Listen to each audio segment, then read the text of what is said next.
हाँ तो बच्चों, आज का हमारा टॉपिक है कॉन्ट्रैक्चुअल कैपेसिटी ऑफ पार्टीज, पक्षकारों की अनुबंधात्मक क्षमता। यानी कि इससे ये पता चलता है कि दो पक्षकार जो अनुबंध करने जा रहे हैं, क्या वो अनुबंध करने के योग्य हैं कि नहीं। ठीक, तो इसके लिए क्या है, according to section 11 of the Indian contract act, तो ये क्या बोल रहे हैं, every person is competent to contract who is of the age of majority according to the law to which he is subject and who is of sound mind and is not disqualified from contracting by any law to which he is subject. तो ये क्या है, भारतीय अनुबंध अधिनियम की धारा 11, ठीक है, वो क्या कहती है, प्रत्येक ऐसा व्यक्ति अनुबंध करने के योग्य है, ठीक है, every person is competent to contract who is of the age of majority, जो कि संबंधित राज नियम के अनुसार वयस्क आयु का है, according to the law which he is subject, and who is of sound mind, तथा जो कि स्वस्थ मस्तिष्क का है, and is not disqualified from contracting by any law to which he is subject, तथा जो किसी अन्य राज नियम के द्वारा जिसके अधीन वह है अनुबंध करने के अयोग्य घोषित नहीं है। On the basis of the above definition it becomes clear that a party to a contract must, तो ये जो ऊपर हमने डेफिनेशन पढ़ी, अभी परिभाषा पढ़ी है, तो इसके आधार पे हम क्या कह सकते हैं कि कौन से व्यक्ति जो है अनुबंध करने के योग्य होंगे। तो ये क्लियर हो रहा है, पहला है बी ए मेजर, वो व्यक्ति जो कि वयस्क हो, बी ऑफ साउंड माइंड, उसका मस्तिष्क स्वस्थ होना चाहिए, ठीक है, note B disqualified bye any law, किसी भी अधिनियम द्वारा अयोग्य घोषित नहीं होना चाहिए। तो इसके हिसाब से अगर देखा जाए तो क्या निष्कर्ष निकल रहा है, दस following persons are incompetent to enter into a contract, तो इससे हम ये निष्कर्ष निकाल सकते हैं कि ये जो नीचे हम कुछ आदमियों के बारे में बोलेंगे, ये व्यक्ति जो हैं अनुबंध करने के योग्य नहीं होंगे, ठीक है। कौन योग्य नहीं होगा, जो कि मेजर ना हो, जो कि स्वस्थ मस्तिष्क का ना हो, जिसे किसी राजनियम ने अयोग्य घोषित कर दिया हो वो, ठीक है। तो सीधा सा मतलब है, इसका जो उलट कर दोगे आप, तो वो व्यक्ति जो है वो अनुबंध करने के योग्य नहीं होंगे, और ये वाले जो आदमी हैं, तीन जो हमने बताए हैं, यही अनुबंध करने के योग्य हैं। तो सबसे पहला व्यक्ति है माइनर, ठीक है, अवयस्क। तो अवयस्क के बारे में आपको पहले भी बताया था जब आपने शुरू में लेक्चर अटेंड किए थे। तो अवयस्क कौन है, तो उसके बारे में बताया था, वो वाला व्यक्ति जिसकी उम्र अभी 18 वर्ष पूरी नहीं हुई है, उसको हम बोलेंगे अवयस्क, कि वो अभी वयस्क नहीं हुआ है, ठीक है। तो अवयस्क होना ये कोई अयोग्यता नहीं है, बल्कि ये एक प्रकार का लाभ है, ठीक है। यानी कि ये जो अवयस्क व्यक्ति है, इसको कानून ने क्या किया है, इसको लाभ दिया गया है, ठीक है, कि इसको किसी प्रकार का नुकसान ना हो, इसके लिए भारतीय अनुबंध अधिनियम में दिए गए नियम अवयस्क की रक्षा करने के लिए हैं, उसे हानि पहुंचाने के लिए नहीं। ठहराव द्वारा अवयस्क अपने ऊपर कोई उत्तरदायित्व नहीं लेता। झूठे वचनों अथवा कपटपूर्ण व्यवहार के लिए भी अवयस्क पर न्यायालय में वाद प्रस्तुत नहीं किया जा सकता, और ना ही अवयस्क की संपत्ति किसी ठहराव से बाध्य है। लेकिन कुछ विशिष्ट ठहरावों में दूसरे पक्षकारों के हितों की रक्षा के लिए अवयस्क की संपत्ति को दायी बनाया जा सकता है। ऐसा करने का उद्देश्य शायद ये रहा होगा कि यदि अवयस्क किसी से जीवन उपयोगी आवश्यकताओं की पूर्ति के लिए ठहराव करे और दूसरा पक्षकार अवयस्क को अनुबंध के अयोग्य समझकर वस्तु ना दे, तब अवयस्क संसार में असहाय हो जाएगा। कोई भी व्यक्ति अवयस्क से किसी प्रकार का ठहराव नहीं करना चाहेगा। ऐसी परिस्थिति में राजनियम अवयस्क का रक्षक ना होकर भक्षक कहलाएगा। अवयस्क के हितों की रक्षा के लिए अवयस्क की संपत्ति को विशिष्ट परिस्थितियों में उत्तरदायी बनाना अवयस्क के हित में ही है। तो इसमें हम एक केस लेके चलते हैं, मोहरी बीबी बनाम धर्मदास घोष। तो इस मामले में प्रीवी काउंसिल ने स्पष्ट निर्णय दिया है कि अवयस्क के साथ किए गए ठहराव व्यर्थ होते हैं। राज नियम अवयस्कों की रक्षा करता है क्योंकि अवयस्क व्यक्ति अनुभवहीन होते हैं, अतः उनकी रक्षा करना आवश्यक है। अवयस्क अपने कार्यों से लाभ प्राप्त कर सकता है परंतु किसी दायित्व के लिए जिम्मेदार नहीं होता। वह व्यक्तिगत रूप से किसी कार्य के लिए उत्तरदायी नहीं है। राज नियम अवयस्क को यहाँ तक संरक्षण प्रदान करता है कि यदि अवयस्क झूठ बोलकर कोई अनुबंध करता है तब भी उसके विरुद्ध कोई कानूनी कार्यवाही नहीं की जा सकती। परंतु अनुबंध अधिनियम की धारा 68 के अनुसार अवयस्क व्यक्ति की संपत्ति उसे या उसकी पत्नी को जीवन की आवश्यक वस्तुएं प्रदान करने के अनुबंधों के लिए बाध्य होती है। इस धारा का मुख्य उद्देश्य आवश्यक वस्तुएं बेचने वाले व्यक्तियों के हितों की रक्षा करना है, परंतु यह सदैव स्मरण रखना चाहिए कि अवयस्क कभी भी व्यक्तिगत रूप से जिम्मेदार नहीं होता। आवश्यक वस्तुओं के लिए उसकी निजी संपत्ति उत्तरदायी है, वह स्वयं नहीं। और दूसरा व्यक्ति जो अयोग्य है वो कौन है? पर्सन्स ऑफ अनसाउंड माइंड, अस्वस्थ मस्तिष्क वाले। अब ये अस्वस्थ मस्तिष्क वाले जो लोग हैं ये अनुबंध करने के योग्य नहीं है। इनको भी हम कुछ भागों में बांट सकते हैं, मुख्य तौर से 3 भागों में बांटते हैं। वो कौन कौन से होते हैं? जिनका मस्तिष्क दिमाग जो है वो ठीक नहीं होता। उसमें नंबर 1 आता है हमारे पास इडियट, पैदाइशी मूर्ख। पैदाइशी मूर्ख व्यक्ति का आशय उस व्यक्ति से है जो जन्म से ही मूर्ख होता है तथा जिसमें सोचने समझने की शक्ति नहीं होती। पागल का मस्तिष्क कभी स्वस्थ और कभी अस्वस्थ रहता है, जबकि पैदाइशी मूढ़ व्यक्ति का मस्तिष्क हर समय अस्वस्थ रहता है। वह व्यक्ति जो प्रश्न करने पर अपनी उम्र, नाम तथा अन्य साधारण बातों का उत्तर दे सकता है, पैदाइशी मूर्ख या मूढ़ नहीं समझा जाता।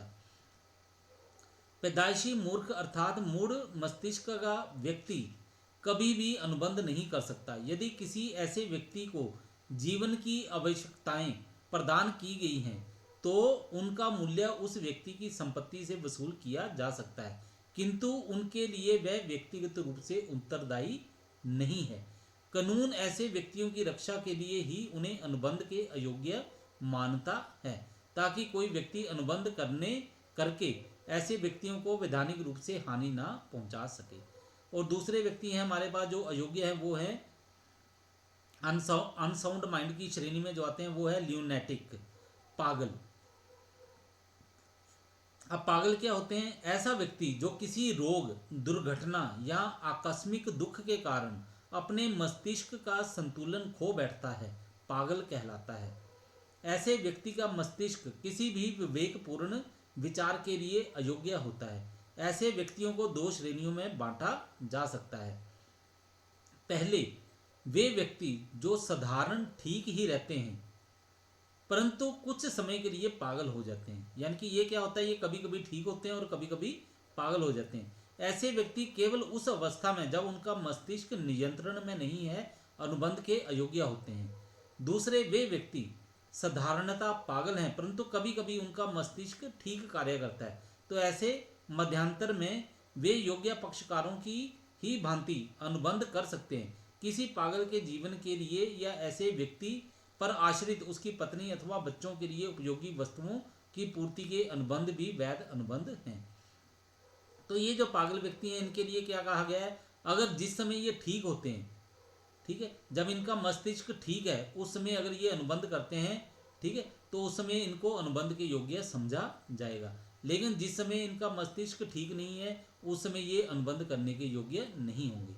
ठीक है, ये पागल व्यक्ति क्या है, कभी ठीक भी होते हैं, कभी पागल भी रहते हैं। ठीक है, तो जिस समय ठीक हों तो उस समय ये अनुबंध कर सकते हैं, लेकिन जिस समय ये पागल होंगे, ठीक है, इनका मस्तिष्क ठीक नहीं होगा, उस समय ये अनुबंध करने के योग्य नहीं है। वो तीसरे व्यक्ति हैं ड्रंकर्ड पर्सन, शराबी या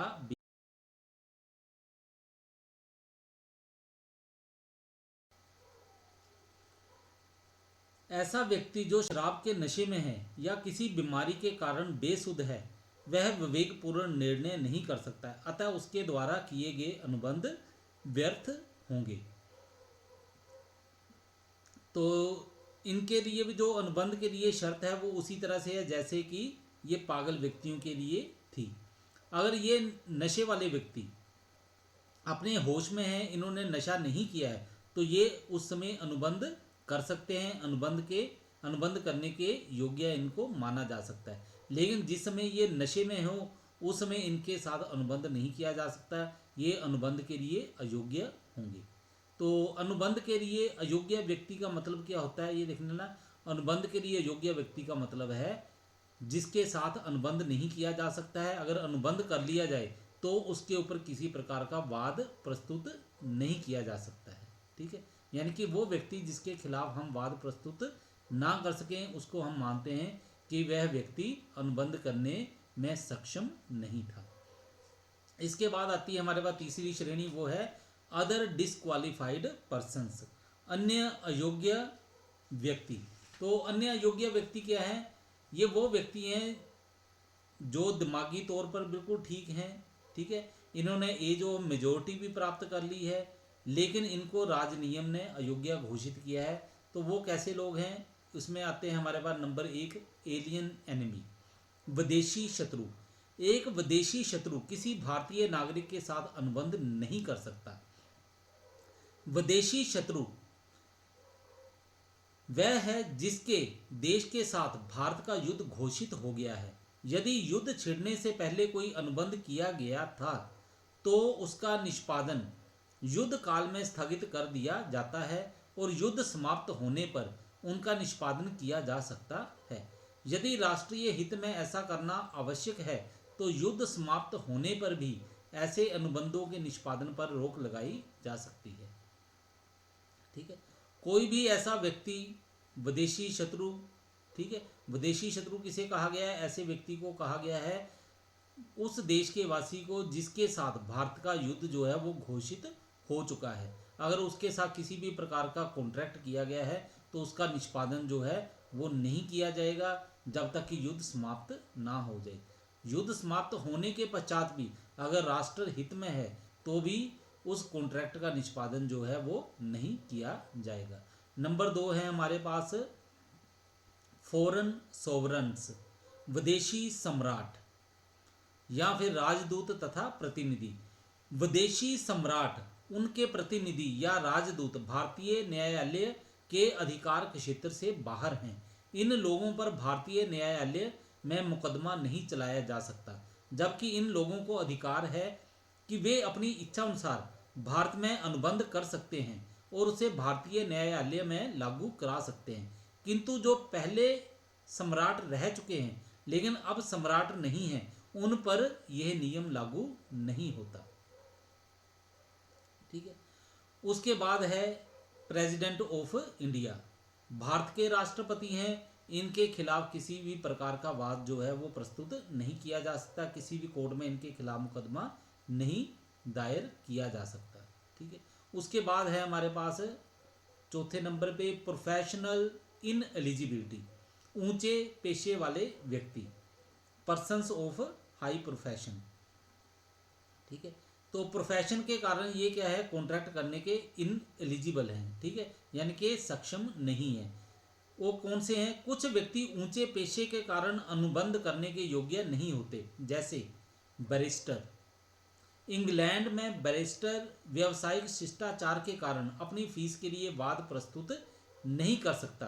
भारत में भी पहले बैरिस्टर अपनी फीस के लिए वाद प्रस्तुत नहीं कर सकता था, किंतु बार काउंसिल अधिनियम 1927 पारित हो जाने के पश्चात बैरिस्टर को अपना व्यवसाय भारत में करने के लिए उक्त अधिनियम के अंतर्गत एडवोकेट के रूप में अपना पंजीयन कराना आवश्यक है और वैधानिक स्थिति अस्तित्व में आ जाने पर एडवोकेट की भांति अपनी फीस के लिए वाद प्रस्तुत कर सकता है। इस संबंध में निहाल चंद बनाम दिलावर खां का विवाद उल्लेखनीय है। फिर कौन सा व्यक्ति आ जाता है बीच में? फिजिशियंस, चिकित्सक, इसी में प्रोफेशनल इन एलिजिबिलिटी में। कुछ समय पहले तक भारत में चिकित्सक को अपनी फीस के लिए वाद प्रस्तुत करने का अधिकार नहीं था, किंतु अब इसका इस प्रकार का प्रतिबंध नहीं है। ऐसे चिकित्सक जिन पर सरकार द्वारा अथवा उनके नियोक्ता द्वारा इस संबंध में प्रतिबंध लगा दिए गए हैं, अपनी फीस के लिए वाद प्रस्तुत नहीं कर सकते। इसके बाद क्या है, disqualification due to legal status, वैधानिक स्थिति के कारण अयोग्यता। कुछ लोग हैं उनकी वैधानिक स्थिति ही ऐसी है कि उनके ऊपर वाद प्रस्तुत नहीं किया जा सकता।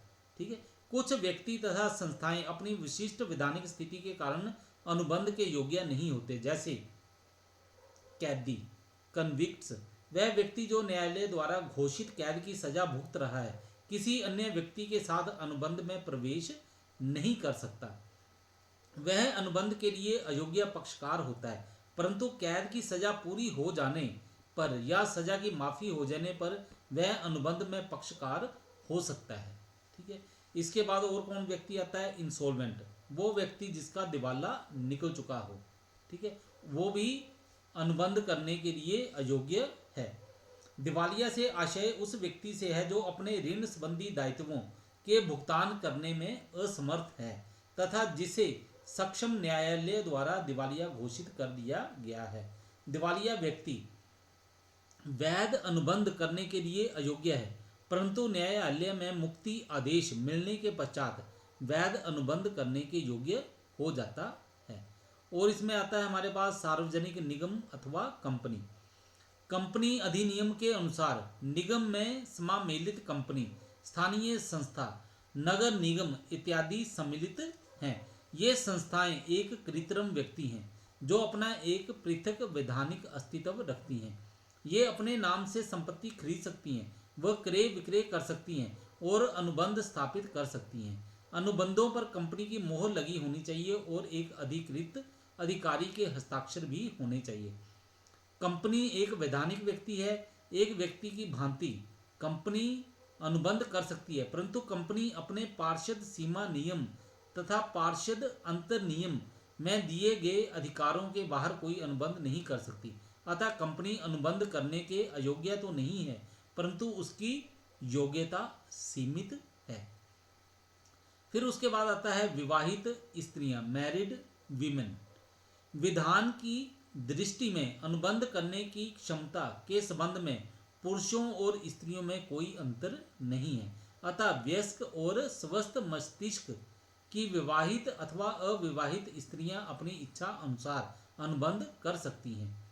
विवाहित स्त्रियों की संपत्ति अधिनियम 1874 की धारा 4 के अनुसार विवाहित स्त्रियां अपनी पृथक संपत्ति, जिसे स्त्री धन कहते हैं, रख सकती हैं और उसके संबंध में अनुबंध भी कर सकती हैं।